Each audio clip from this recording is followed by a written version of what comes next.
How you doing, man? I'm doing well, thank you. It's an honor to connect with you, man. Well, it's an honor to have you here and have a little discussion with me. It's great. Can you just talk a little bit about when you sort of got the experience and understanding that there are no wrong notes, and what I mean by that is that in a band collective with people you trust, you could overbend a string, you could hit a clam, but if there's trust, everybody goes in that direction with you. And it's only a wrong note if you stop and make a face or things like that. And to me, new musical vocabulary comes from clams, comes from mistakes. Hit records have clams on them. And my generation and younger are all caught up in perfection. But I just kind of wanted you to riff on the idea that imperfection is perfection. Interesting point. And for example, I remember talking to a traveling guitarist. His name was Lloyd Davis. And I think he was touring with Stan Turrentine back when they used to do jazz concerts at the Doubletree Inn. Right.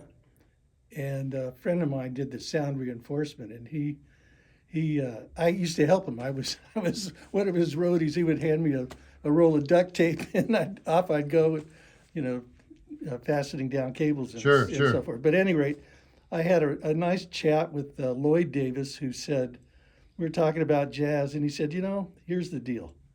You hit a wrong note in jazz, man, play it again. That's it. Play the note again. Play it again. I'll never forget that, because I've certainly hit my What was share his of wrong background? He must have been one of the I cats. think he was a New York City player. I should We should look that Google cat up. No, because I was Lloyd gonna say Davis. No, because Sanborn was in the studio with Miles, and Sanborn's like, I shouldn't have played that note, and Miles was like, you're right, you should have played it twice. What does that mean though to a younger cat who is, because Tom, well, this is another question. I don't want to get into that, but what is this about? Can you just talk about imperfection as perfection? Meaning, we don't want it sloppy, we don't want it, falling apart, but what does that mean? Play it again. It's just a lot of jazz, in my experience, is trial and error. You practice your skills and you listen to other players' vocabulary and you pick up things here and there. And I've certainly learned a lot from other people that I've associated with playing. But yeah, you're going to make mistakes. Everybody makes mistakes.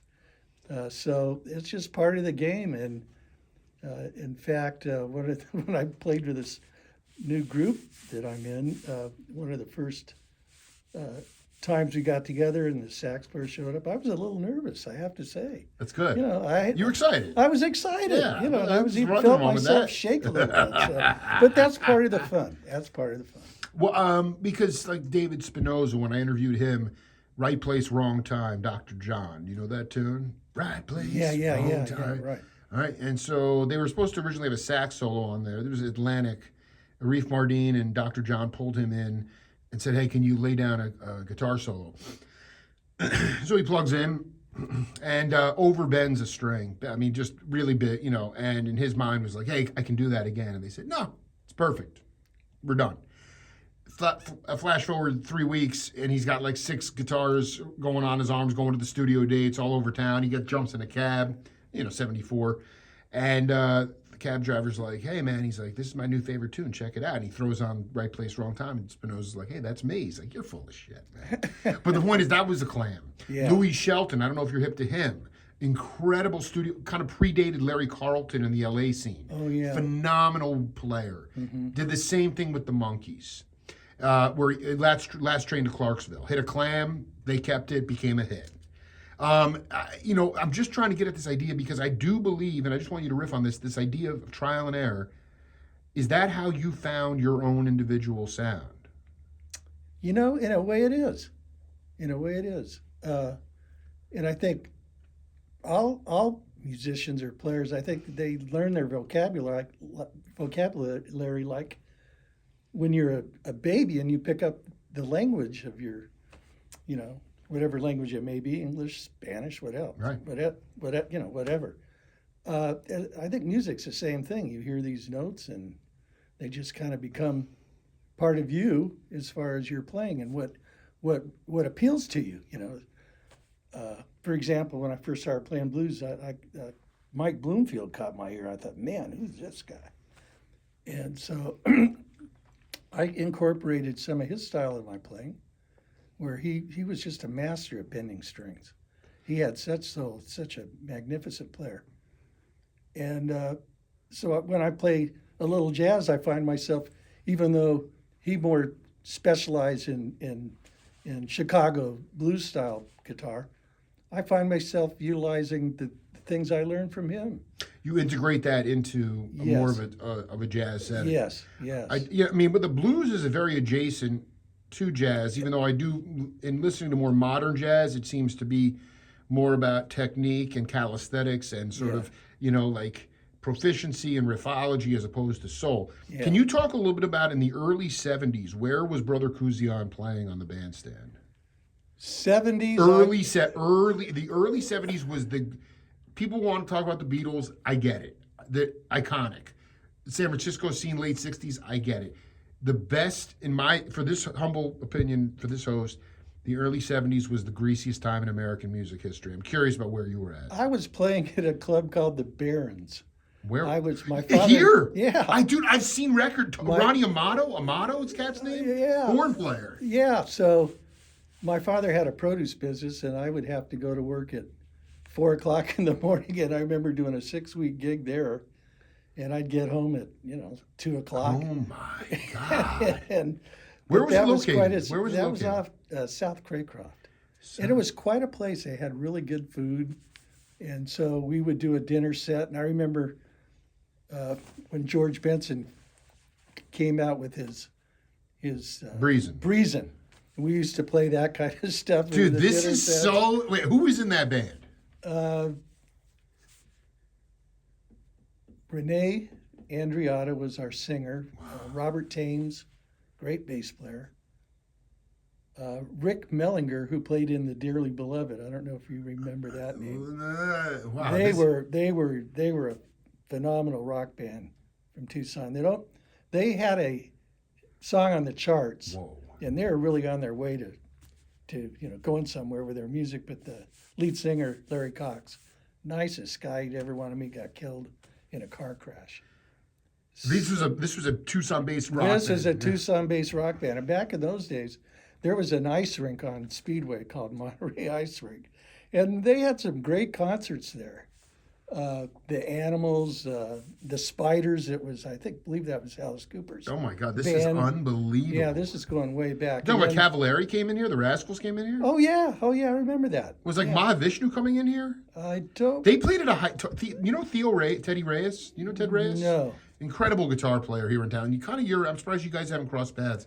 Old school. He grew up, and I forget, it was Palo Verde. There was one high school Mahavishnu came to play in 71. Yeah. Well, and then the Mamas and Papas played at the Ramada Inn downtown. Oh my God. So the Dearly Beloved, they were called the Intruders back then. Wow. And my band, which is the Islanders, we got to open for those guys. Dude, I am. Please tell me there are some recordings of this of the Islanders. No, I wish, but I was so thrilled to be able to do that. And I remember being backstage with Mama Cass and Jan and Dean. Minus Jan, he had been in that terrible car accident, so he wasn't there. But Dean, I had a nice chat with backstage. It was really a thrill back in those days. Yeah. The legendary Oklahoma City cat, my dear brother Hadley Hawkinsmith, was with Jan and Dean when he first started out. And a lot of cats don't know who Hadley is. Mm-hmm. Unbelievable player. One thing you caught my attention: the bowling alleys and the skating rinks were ripe with organ duos. This is the interesting part. There was a long period of time where you would have just drums and organ. Mm-hmm. And you have this gig coming up on Thursday with some Titanic musicians. Clay on sax, Gilmore, Doc on organ. Can you talk about your first sort of experience playing with an organ player? And I think more specifically, how are the bass notes different when you're playing with an organ player as opposed to an actual electric or upright player? That's an interesting question. My first real experience with an organ player was with Lamont Arthur. What a find that was. God bless that man. He is just Love him. he's a world-class player. He really, No, he's truly beyond is. the level. I've learned so much from him. But that was really my first experience playing with a Hammond player. And then And he is not like a vanilla player. I mean, he's way angular. He has some incredible chops. He really does. And then one Tuesday, we were jamming in that little room that I showed you earlier. And Mark Holliday shows Oh, up. I love. He's Johnny on the spot. So I thought, man, this is really cool. Two Hammond players, and I was just in heaven. But I've always liked the sound of the guitar and the Hammond organ together. It's always. But because like Chester Thompson from Tower of Power is one of the few guys that can kick pedals.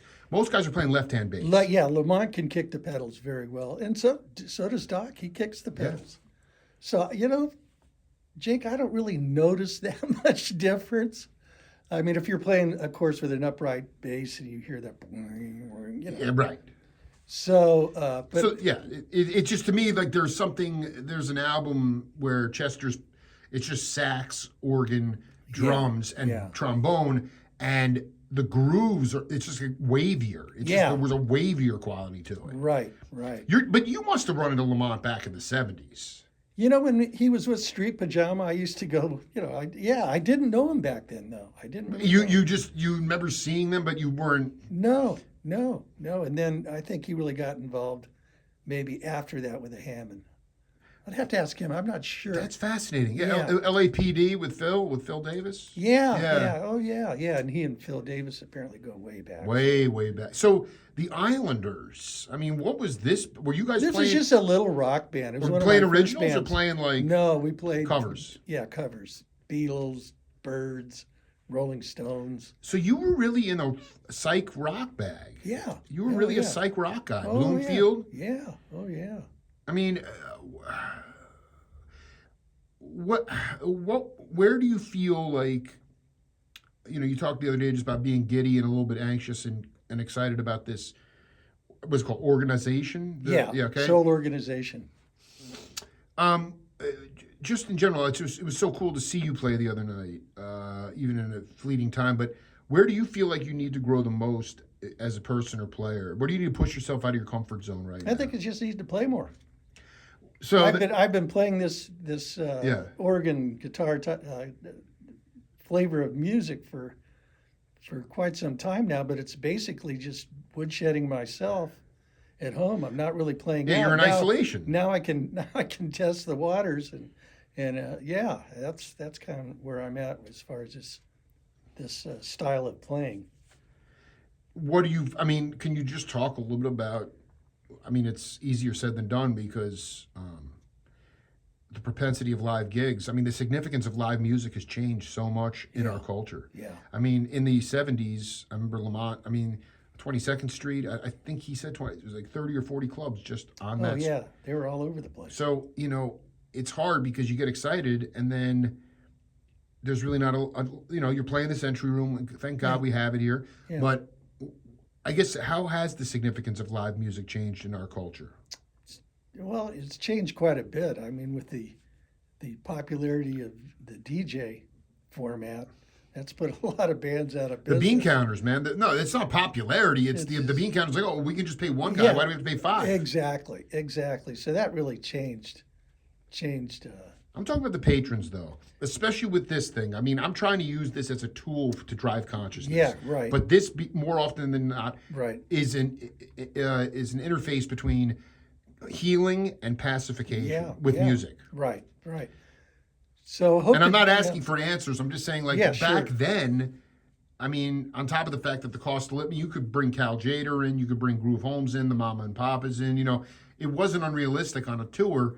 And you put all that together without the distractions of technology, and you just had a lot of people with bigger ears, patrons, and their consciousness, no doubt, got expanded by that. Jake, I mentioned the Doubletree. Yeah. I believe that was in the late 70s and early 80s. These you name the artist, Dizzy Gillespie, Duke Ellington's band, B.B. King played there a couple times, Cal Jader, Yeah. Stan Getz, maybe. Dave Brubeck. Yeah. You know, At the hotel. at the hotel in those ballrooms, they had like two separate Unbelievable. ballrooms that they could combine into one. And yeah, I mean, again, you pretty much named the artists, and they played there. I guess it was a really nice stop from the gigs in California, you know, and then traveling back through here. Right. Well, I Just mean, it's another just weird stop. how, like, in that jazz vein, I mean, if they were going west to east, you could go San Diego through Tucson, or if you're going Right. Texas back to California. But somehow that whole circuit. Charlie Mingus, Are you kidding? Stan Well, Turrentine, Mingus is from Nogales. Freddie Hubbard. I mean, it's just amazing that the A lot of masters came through here. a lot of that's a good way to put it. And Lamont remembers seeing Groove Holmes just grinning at him all night and just like, just in his face, you know. I mean, Right. like it was not. Can you talk to the audience about your first? You know, I always find this. I'm not that you were, you know, expansive in this effect, but can you just talk about your first road dog experience, like when your first domestic tour? You know, I really didn't do any tours. You stayed. You were. I stayed up. That's the other part of it. Is I'm a that Tucson guy. That's just I never really went on the road with any band, unless it was to Sierra Vista or Nogales or you know. But it wasn't like you No. weren't doing a Rocky Mountain tour, or you know, like playing. No, never did any of that. Nope, I was busy raising my family and yeah. And you stayed in the pro. You kind of had a day gig as well. I had a day gig, yes. to sing for your, so you could sing for your supper, or you know, what Yeah. you weren't solely responsible for. the line of No, music. no, not at all, not at all. What do you like playing with these guys? I mean, I got a chance to see you, but have you played with Ralph Gilmore before? Yes, when I played with Harvey Brooks, he was the drummer in that band. Wow. Yeah, that's where I first became familiar with Ralph. Great drummer, nice guy too. Such a sweetheart. Wait, He who was in? That was Migliazza, you, Gilmore, and Brooks. Yeah, and Tom Walbank. Oh my! That was the 17th Street Band. That Yeah, that was a is- fun time. That is insane. Yeah, that was a lot of fun. What is your? You know, in my mind, I feel like in this time that we're living through, we've kind of outlived or surpassed verbal communication. We're just talking past each other. Everybody kind of has their own truth. And I feel like rhythm and vibration are maybe the only things that are going to save our society. And I want to know how salient rhythm and music has been to your own path towards sanity and peace. It's a big part of it, Jake, without question. Waking up. What? Explain why. Because you were waking up at 4 a.m, but you were focused on getting to play. You know. Yeah. I mean, it's just a passion of mine. I don't know how I could exist if it wasn't for music. To be honest with you, it's really and it's a big part of so many of our lives. I mean, it's a big thing. It's a healing force. Yeah, that's a good way to put it. Yes. Tom Kusian, such an honor to be here with you, man. And I look forward to checking you guys out. If not on Thursday, definitely real soon after that. So thanks so much for being part of the show. Jake, thank you so much for allowing me to have a chat with you. It's the Jake Feinberg Show, coming from the Party Rentals. We'll see you later.